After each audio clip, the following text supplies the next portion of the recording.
fonctionne depuis plus de 20 ans maintenant, et à la suite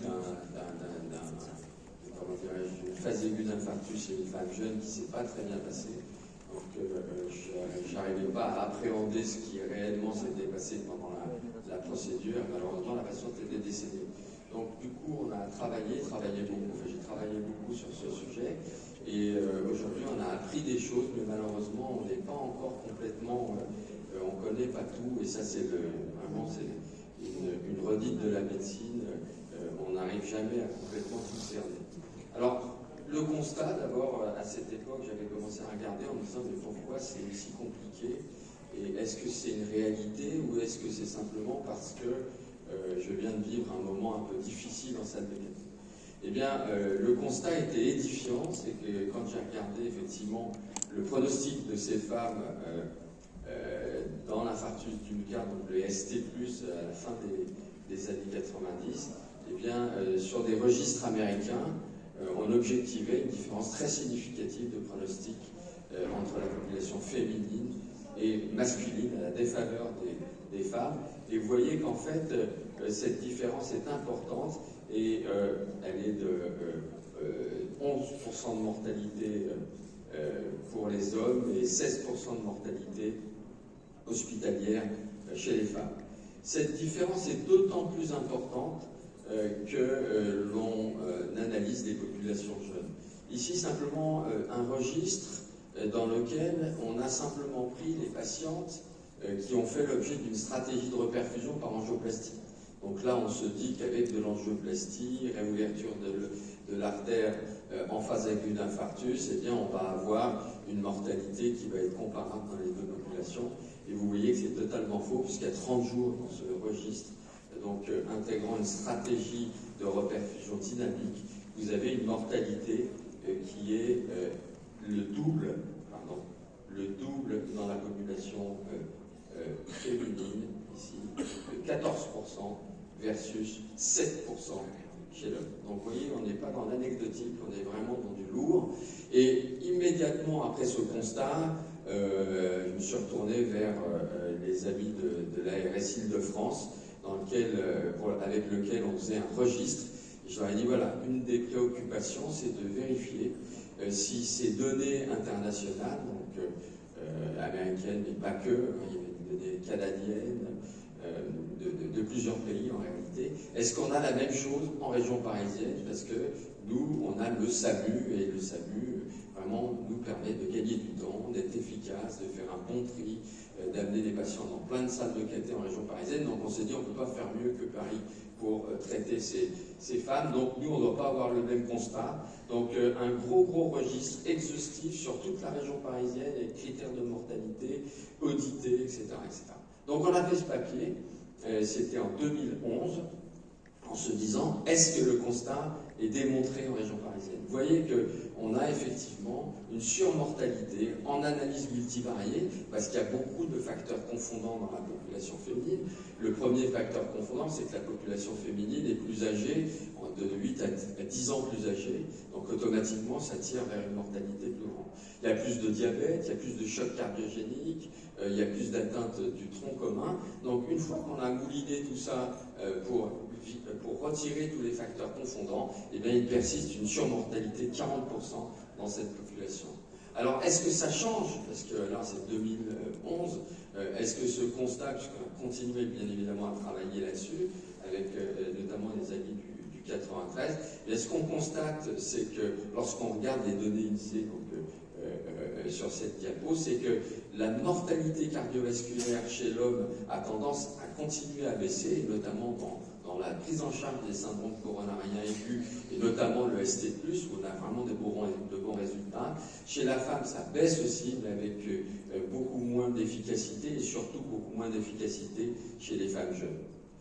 Alors on a continué à creuser le sillon avec les amis du SAMU 93 et toujours ce registre cardio-arcif pour voir si effectivement quelle était l'évolution dans le temps de cette population, est-ce qu'il y avait des données épidémiologiques intéressantes concernant la population féminine versus la population masculine en ce qui concerne les syndromes coronariens aigus, donc l'infarctus du myocarde avec ST+.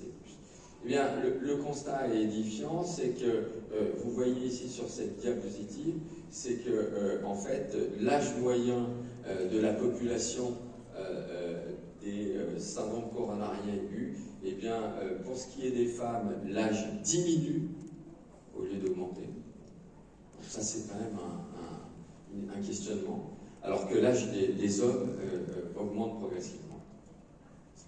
Alors toujours, bien sûr, avec une différence que l'on connaît. Alors, pourquoi de telles différences? C'est là la vraie question. Alors, pourquoi de telles différences? La différence, elle est d'abord génétique, avec chromosome XY ou chromosome XX. En plus de cette différence génétique, qui est une réalité, pas de différence de citoyenneté, mais une différence génétique, on ne peut pas la contourner.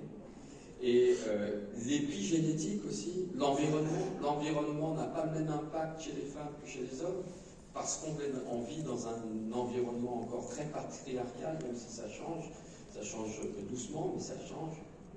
Eh bien, ces différences génétiques et ces différences d'épigénétique sont probablement une des raisons qui reste encore floue et dont il va falloir effectivement trouver les codes. Les différences anatomiques, qui sont en relation directe avec la génétique, d'abord les vaisseaux des femmes sont plus petits que ceux des hommes. Et lorsqu'on fait de la cardiologie interventionnelle, on sait que lorsque le vaisseau est plus gros, il est plus facile à gérer. Ici, les diamètres du segment proximal de la coronaire droite ou de l'interventriculaire antérieur, qui est vraiment l'artère la plus importante avec le tronc commun, et bien les différences de taille sont significatives. Autre élément intéressant, qui est très intuitif pour les coronarographistes, c'est qu'on a toujours le sentiment que les coronaires de femmes n'étaient pas exactement comme celles des hommes, avec beaucoup de sinuosité, beaucoup de caractères tortueux. Et cette étude, très belle étude, réalisée par des Australiens,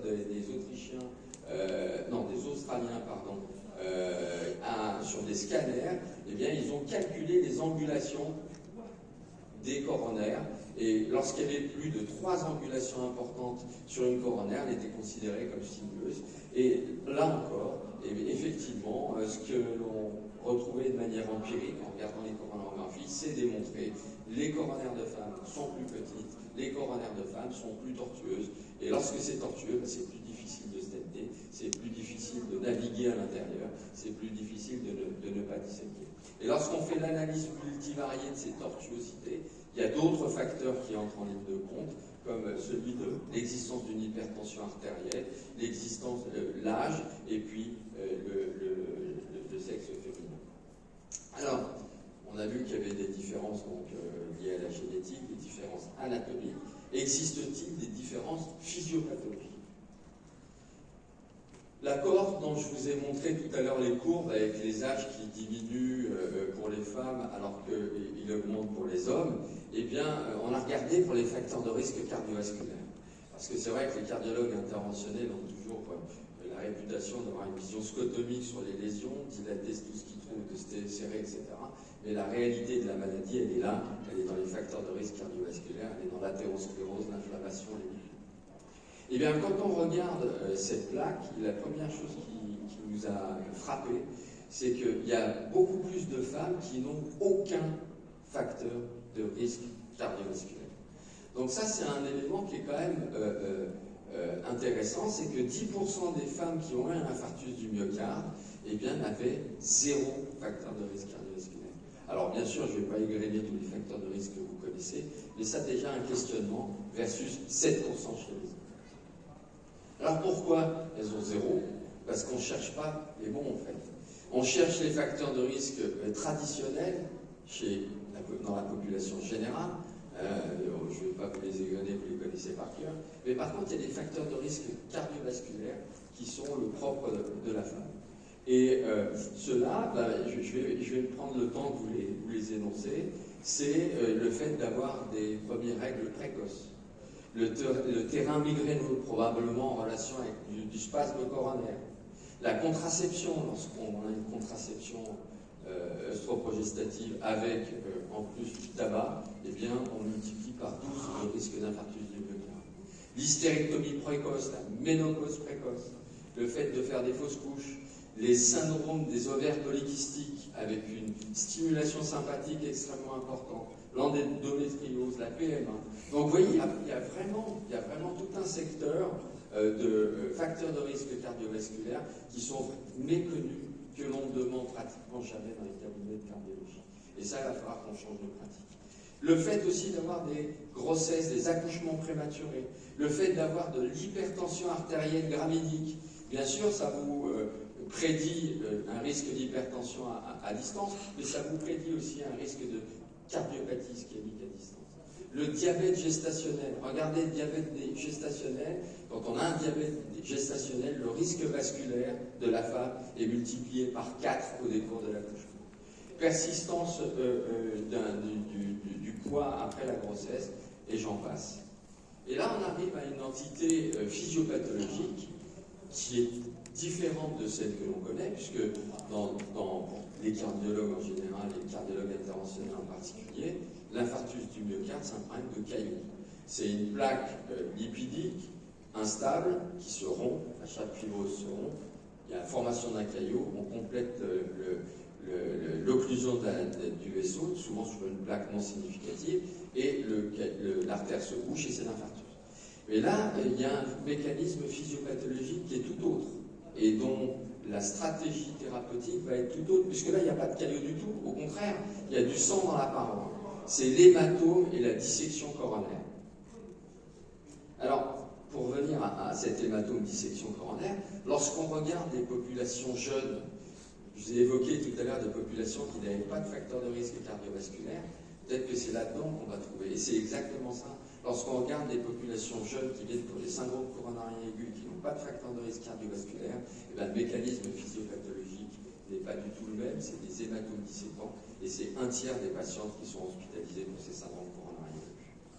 Alors, qu'est-ce qui nous a permis de reconnaître ces entités qui sont difficiles à voir en coronarographie? Eh bien, c'est l'imagerie endocoronaire, c'est l'OCT, c'est l'IVUS, ce qui est complètement... ce que vous voyez là, c'est des imageries avec en gris les ultrasons intracoronaires. Alors, ça survient dans quelle fréquence? Environ 4% des cas, 4% de tous les syndromes coronariens aigus, un peu plus, on l'a vu, beaucoup plus même, lorsqu'on s'intéresse à la population des femmes jeunes. Une femme de moins de 50 ans qui n'a pas de facteur de risque cardiovasculaire, vous avez un tiers des patientes qui ont un hématome disséquant coronaire. Alors comment ça évolue? Le terrain d'abord, c'est souvent plus souvent des femmes, mais ça peut être des hommes quelquefois, et souvent avec une implication de la progestérone qui va fragiliser le collagène au niveau des artères et créer cette fragilité de la paroi artérielle qui va pouvoir se disséquer. Alors bien sûr, ça peut être dans un environnement d'accouchement. C'est d'ailleurs les premières descriptions dans l'historique des hématomes et des dissections coronaires, c'est à l'issue d'un accouchement. Il y a en plus l'effort de l'accouchement qui fait que sur des artères très fragiles, il y a des dissections, souvent des situations cliniques cardiologiques qui sont dramatiques. Donc, en dehors du contexte de la grossesse, ça existe aussi et on va le voir. Alors, quels sont les facteurs favorisants? Et là, c'est un élément qui est très intéressant aussi, c'est qu'il y a souvent un facteur de stress. Cette déchirure de l'endothélium vasculaire, elle se fait dans un contexte de shear stress, de stress de la paroi artérielle sur une entité de fragilité et très probablement très en relation avec l'imprégnation hormonale et notamment des progestatifs. Il peut y avoir aussi des maladies du tissu élastique comme LR dans l'os, mais ça reste véritablement à la marge. Donc ce n'est pas nécessairement des patientes qui ont des pathologies de ce type, c'est plutôt des patientes qui, dans un contexte hormonal particulier et de contexte de stress particulier, vont développer cette fragilité. Et associé à cela, eh bien, je vous montrerai une étude tout à l'heure, bien associé à cela, vous avez des fibrodysplasies des artères rénales, des carotides, des gros vaisseaux iliaques, qui est souvent associé, parce que le gène qui est impliqué est le même. Alors, là, dans cette population, je vous l'ai dit, c'est un peu redondant, simplement c'est que c'est une population jeune, vous voyez que le pic de fréquence de cette pathologie est aux alentours de 40-50 ans. Les artères qui dissèquent, c'est souvent l'interventriculaire antérieure, hein, c'est l'artère de la vie, et parfois les artères marginales, et après la coronaire droite dissèque un peu moins souvent. Alors, beaucoup de travaux ont été réalisés en France, mais aussi aux États-Unis par l'équipe de Sceaux, qui a décrit, je ne rentrerai pas dans le détail, mais décrit plusieurs formes de dissection. Et l'école de Clermont-Ferrand, avec notre ami Pascal Motreff, a aussi beaucoup contribué à nous permettre de reconnaître ces lésions. Alors parfois les coronaires sont complètement normales, on ne voit rien. Par contre sur l'ensemble du réseau on ne voit rien du tout, c'est-à-dire qu'il n'y a pas de plaque d'athérome visible. Et puis d'autres fois on a un flap intimal, donc une vraie dissection. Là c'est plus facile à voir et on peut confirmer ça d'ailleurs par l'imagerie de coronaire. Et d'autres fois c'est encore plus compliqué à voir, mais c'est un aspect qui est typique, ce qu'on appelle l'aspect de phasme, c'est cet insecte qui a une forme un peu bizarre. C'est-à-dire que vous avez une réduction du calibre régulier de l'artère qui va retrouver un calibre normal en distalité. Ça, c'est vraiment typique de la dissection coronaire. Mais ça, avant, il y a 20 ans, on passait complètement à côté de ce type de lésion. On ne savait pas ce que c'était. On les voyait, mais on ne savait pas ce que c'était. Alors, maintenant, on les reconnaît, on les confirme en faisant de l'imagerie. On les reconnaît souvent aussi simplement sur la coronarographie. Et ce qu'on sait, c'est que ça cicatrise. Ça cicatrise souvent au bout d'un mois. Alors, les attitudes, alors on a beaucoup tâtonné au départ pour le traitement. Tout d'abord, on s'est vite rendu compte, en réfléchissant qu'il ne fallait pas les noyer d'anti-agrégants plaquettaires et d'héparine, puisque le mécanisme n'est plus de lutter contre le caillot, mais bien évidemment d'aller plutôt vers des stratégies de décompression de l'artère. Donc, ne pas leur donner une thérapie anti-agrégante et augmenter les anticoagulants. Et de les surveiller plus que d'essayer de les traiter, parce que quand on met des guides dans des artères déchirées, bien souvent on aggrave les choses. Donc une attitude qui est conservatrice, très souvent avec des bêta-bloquants, le stress est très présent dans ces pathologies, et une monothérapie anti-agrégante plaquettaire. Le pronostic est plutôt pas trop mauvais, mais il reste quand même avec une mortalité supérieure de l'ordre de 4%. Et à distance, il peut y avoir des événements cardiaques qui surviennent. Le message principal, c'est qu'une patiente qui a eu ça doit avoir un suivi cardiologique étroit et prolongé. Alors comment on les contrôle? On ne contrôle pas de moins en moins par les coronarographies itératives pour voir si ça a cicatrisé, mais on implique beaucoup plus le scanner, et le scanner donne de très bons résultats une fois que la prise en charge initiale a été faite. Là, je vous montre cette plaque simplement pour vous d'abord montrer Pascal Motreff qui a beaucoup travaillé là-dessus. Il a fait vraiment avancer les choses. On a avec lui développé une technique qui, je vous montrerai un cas clinique rapidement tout à l'heure, de fenestration. Et quand on a un hématome inguéal, quand on fait du sport, on court, de la montagne, etc., parfois on a un ongle avec un hématome sous-inguéal, ça fait très mal. Eh bien, la seule façon de le traiter, c'est de faire un trou pour éliminer le sang. Et là, c'est pareil, on a utilisé des ballons coupants, je vous montrerai un cas tout à l'heure, pour décomprimer cette artère qui est comprimée. Et enfin, on a travaillé avec toute la série de patientes qu'on a eues sur le génome pour essayer de trouver s'il y avait une relation entre la dissection et ces dysplasies des artères rénales. Et on a effectivement trouvé un gène qui correspond à cette association clinique. Alors toujours pour revenir sur la différence, et là on va finir un petit peu le topo de Mohamed qui malheureusement n'a pu le faire, donc sur la dissection. Et pourquoi il y a encore des différences? Tout n'est pas expliqué par l'existence de ces dissections hématomes coronaires, puisque ça représente une petite portion des patients.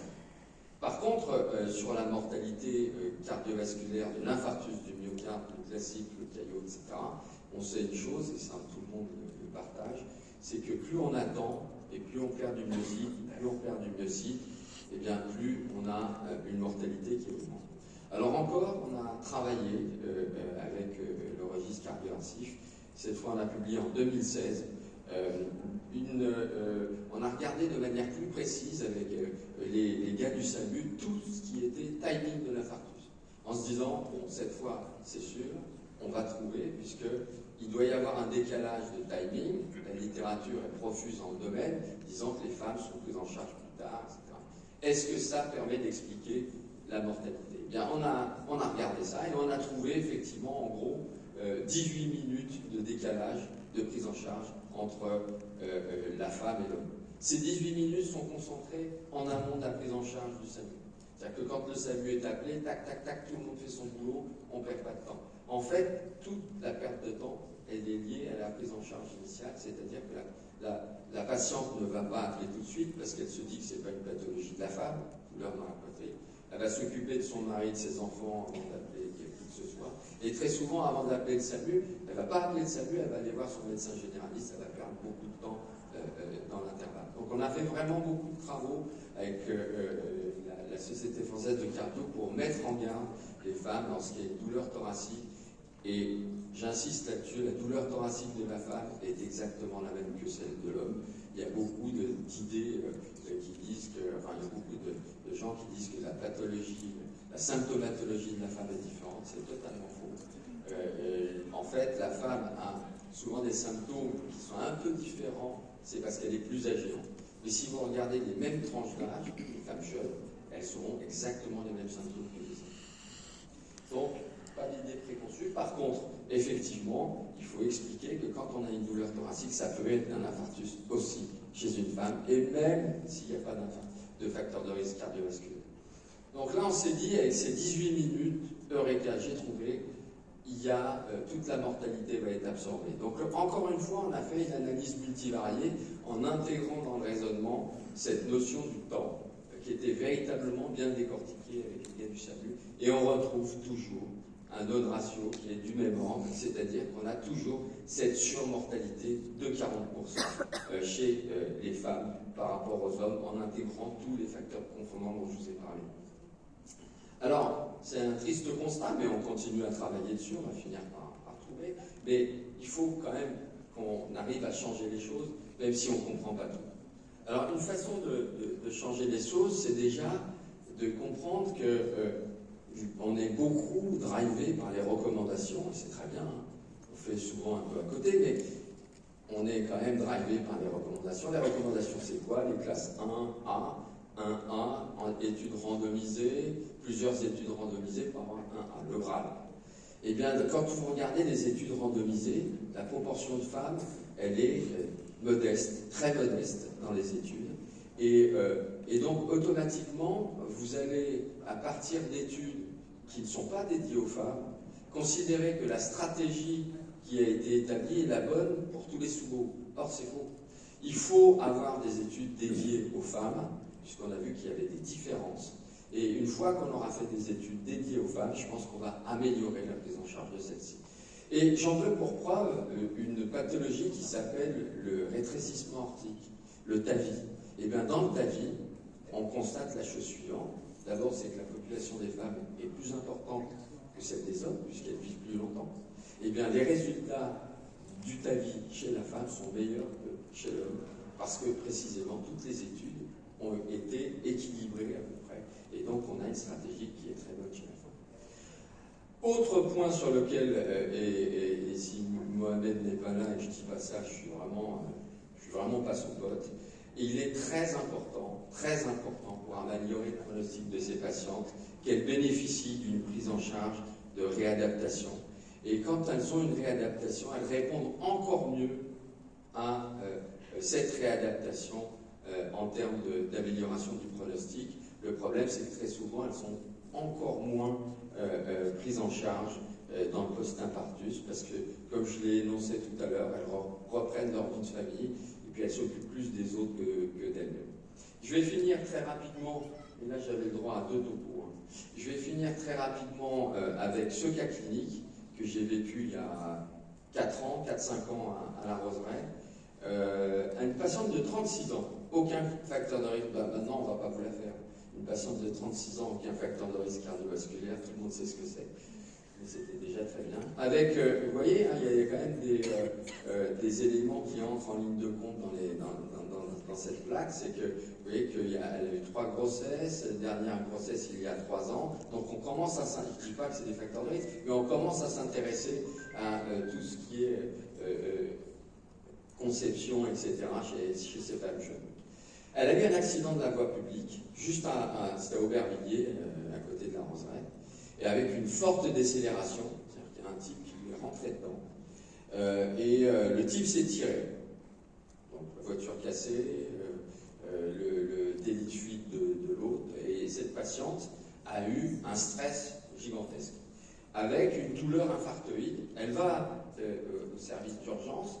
Service d'urgence, regarde, bon, elle a eu un accident, elle a peut-être fait un malaise vagal, la douleur, bon, voilà, moyennement. L'électrocardiogramme, bon, il est quasiment normal, tout petit peu de... Ouais, il est normal, sincèrement, il est normal, on ne va pas tergiverser. Donc elle repart, et puis elle va voir son cardiologue qui est pas loin, elle va voir un cardio, et là, le cardiologue m'appelle et me dit, il y a une patiente qui a eu ça, et en fait, elle allait repartir parce que j'avais vu son électro, et elle me dit, là, j'ai un nouveau mal, là. Et donc, il lui refait l'électrocardiogramme et il tombe là-dessus. Et il me l'envoie directement, elle était en face de la clinique. Et donc, elle est transférée quand même via le SAMU. Il ne lui donne pas de traitement, parce que je sentais le coup, je l'avais eu au téléphone. Par contre, on s'est posé la question de, est-ce que c'est un spasme? Est-ce que c'est un Takotsubo parce que c'est un contexte de stress? Est-ce que c'est une athérothrombose? On ne sait pas. Ou autre. Donc, on lui fait la coronarographie. On commence par la coronaire droite, puisque vous avez vu que les signes ischémiques étaient à gauche, qui est normal. Et puis là, je me doutais qu'il se passait un truc avec l'électro, et je fais une injection. J'ai retiré ma sonde immédiatement, parce qu'on voit un tout petit tatouage, une petite niche sur la partie supérieure du tronc, avec une réduction de calibre immédiatement du tronc, et on voit que le flux dans l'interventriculaire antérieur, qui est ici, est ralenti. Donc suffisamment d'informations, pas d'injection hydraulique dans une artère qui est en train de se déchirer, on arrête tout, on va passer avec une sonde de cathétérisme dédiée à l'angioplastie. Donc là, j'ai mis ma sonde, j'ai mis un guide tout de suite, on voit la réduction de calibre ici, avec une rupture de plaque, cette espèce de séquestre, ça veut dire que la paroi est rompue. Donc je passe les guides, on ne va pas rentrer dans les aspects techniques, hein. Je passe les guides dans les différentes branches, et dans les différentes branches importantes de la coronaire, et je mets des micro-cathéters, un petit cathéter, pour être sûr que je suis dans la bonne lumière. Parce que les guides, quand vous passez dans une dissection, vous pouvez être dans la paroi du vaisseau et non pas dans la lumière. Et ça rend toute la difficulté de la prise en charge. Alors, comment je m'assure que je suis dans la vraie lumière? Eh bien, en mettant un petit cathéter et j'injecte dedans pour vérifier que je suis bien dedans. J'ai vérifié chaque vaisseau. Après, j'ai fait de l'imagerie. Bon, l'imagerie, j'aurais pu m'en passer réellement. Mais j'ai fait une seule injection d'imagerie pour pas tout disséquer, mais pour véritablement confirmer le diagnostic. Et vous allez voir qu'on voit ici l'hématome, déjà en haut, apparaître, gigantesque hématome, avec la lumière du vaisseau qui est complètement écrasée, compression. Vous voyez le vaisseau qui est comprimé à l'intérieur. Je suis bien dans la lumière. Et là, on voit le tronc commun qui est déchiré avec une rupture de l'intime. Alors, qu'est-ce qu'on fait avec ça? Je me suis dit peut-être que, quand même, elle a disséqué l'aorte, le tronc commun, et c'est parti de l'aorte. Donc, on fait une écho, mais l'échographiste me disait il y a quand même une image bizarre au niveau de l'aorte ascendante. Donc, j'ai fait une aortographie, il n'y avait pas de dissection. Et après, donc, ce qu'on a fait, c'est qu'on a utilisé, comme je vous le disais tout à l'heure, un ballon coupant. L'idée étant d'être le plus conservateur possible. Pourquoi j'ai fait un geste? Parce qu'elle continue à avoir mal dans la poitrine, elle continue à avoir ce décalage, sinon je ne l'aurais pas touché, je l'aurais laissé dans un lit avec des médicaments et attendu que ça se passe et que ça cicatrise. Or là, on était vraiment acculés, donc j'ai fait des ballons coupants au niveau de l'interventriculaire antérieur, avec, regardez, le ballon coupant, c'est le fil à couper le beurre. C'est-à-dire que vous avez un ballon avec des petits fils métalliques, et ça permet d'évacuer l'hématome. On va passer vite. Et j'ai stenté qu'une toute petite partie de l'artère, qui est la partie du tronc commun, voilà. J'ai mis un stent juste au tronc commun, au niveau de l'ostium. Enfin, je me suis occupé. Le résultat final, on le sait, je ne vais pas prendre trop de temps. Mais le résultat, en fin de procédure, était très satisfaisant. L'échographie avec une bonne fonction ventriculaire gauche. La patiente est asymptomatique au décours de cette intervention. Elle a monté sa tropo, mais pas de manière énorme. Et regardez, à 3 jours, on l'a recontrôlé, elle avait vraiment un résultat vraiment très, très satisfaisant. Et un vrai bon début de cicatrisation.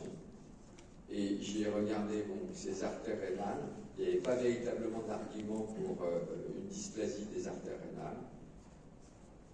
Et à 3 mois, on l'a recontrôlé. Vous voyez que c'est totalement cicatrisé. Elle a juste 8 mm de stent au niveau du tronc commun de la grande bouche. Et cette patiente est bien évidemment, vous regardez les images avant, après, et bien évidemment très suivie par son cardiologue. Alors très brièvement pour conclure, est-ce que le pronostic est identique? Ben, c'est non. Est-ce que les choses changent? Non. Plutôt ça s'aggrave, je dirais. Et pourquoi de telles différences? Il y a encore plein de questions qui restent posées. Et il faut absolument changer les choses, d'abord en considérant que la prise en charge doit être différente et faire les études qui vont nous permettre de répondre à ces questions. Je vous remercie pour votre attention.